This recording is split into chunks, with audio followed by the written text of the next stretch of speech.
É muito risco. É muito risco. E daí a gente precisaria de realmente reformular bastante coisa, né?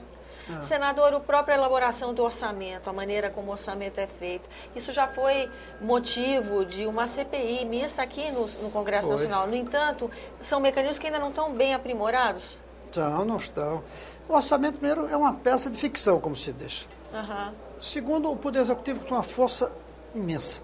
E terceiro, as emendas pessoais e as emendas de bancada terminam sendo um mecanismo esquisito. A gente tem visto quantos escândalos estão surgindo por Sempre culpa tem uma porta. das emendas. Eu fiz emendas e cada vez que eu faço uma emenda eu fico com medo.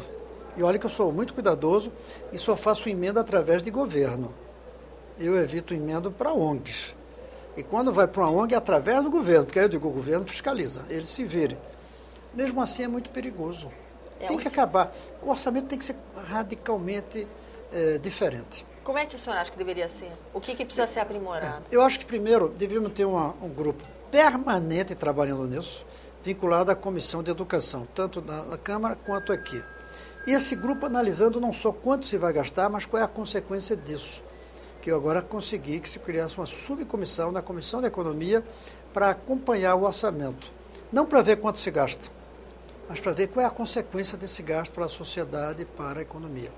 Depois tem que ser uma comissão que trabalhe conjuntamente com o Poder Executivo desde o começo.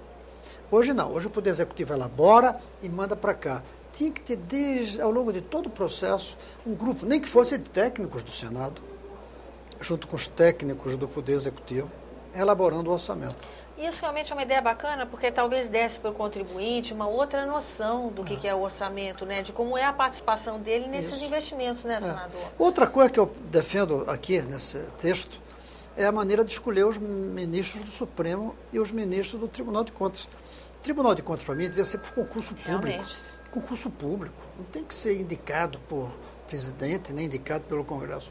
E ministro do Supremo, acho que tem que combinar o Executivo, o Judiciário e o Legislativo. Qual é a minha proposta? Em vez de ser como hoje. Hoje o presidente escolhe uma pessoa, tira assim do chapéu dele e manda para cá.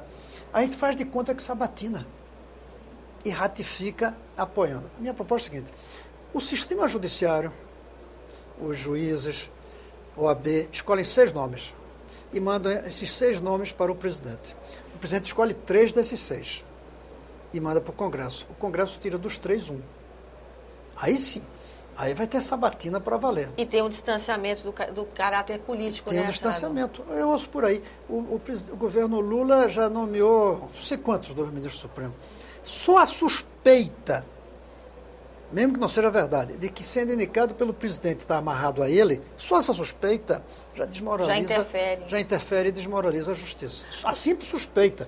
Não estou nem dizendo que um ministro fique preso ao presidente, até porque o mandato é vitalício. Eles podem se independizar, mas tem suspeita.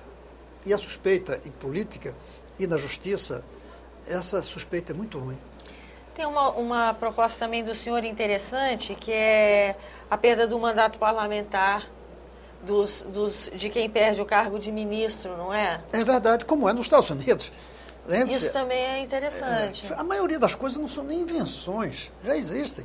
Lembre-se, a senhora Hillary Clinton era senadora de Nova York. Foi ser ministra das Relações Exteriores e renunciou ao cargo. Aliás, aqui vale para o Banco Central. Aqui o presidente do Banco Central ele tem que renunciar a mandato para assumir. Isso aconteceu com o Meirelles. O Meirelles foi eleito deputado em Goiás, foi nomeado presidente do Banco Central e para isso renunciou no primeiro dia. Não ficou nem um dia do mandato. A minha proposta é essa. Por quê? Porque quando o presidente nomeia alguém como ministro, e ele mantém o cargo guardado, o suplente assume. Esse suplente foi nomeado pelo presidente. Sim. Ele não foi eleito, ele foi nomeado pelo presidente. Na hora que o presidente quiser, manda o ministro de volta, o suplente vai embora. Então ele é nomeado e demitido pelo presidente. E nos estados e no município pelos prefeitos e governadores. Isso amarra o Congresso ao Poder Executivo. O Poder Executivo, aqui, por exemplo, o governo federal hoje tem aqui um certo número de senadores deles, do governo executivo.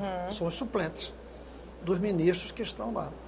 Senador, infelizmente nosso tempo é tão curto para um assunto tão complexo, mas eu agradeço a sua presença aqui no nosso programa. A sua atenção também eu agradeço. Eu sou Tânia Roman, falando para a TV Senado, a Rádio Agência e suas conveniadas. E se você quiser entrar em contato conosco, por favor, nos ligue no 0800 61 22 11. A ligação é gratuita. Se quiser rever esse ou outro dos nossos programas, por favor, acesse www.senado.gov.br/TV.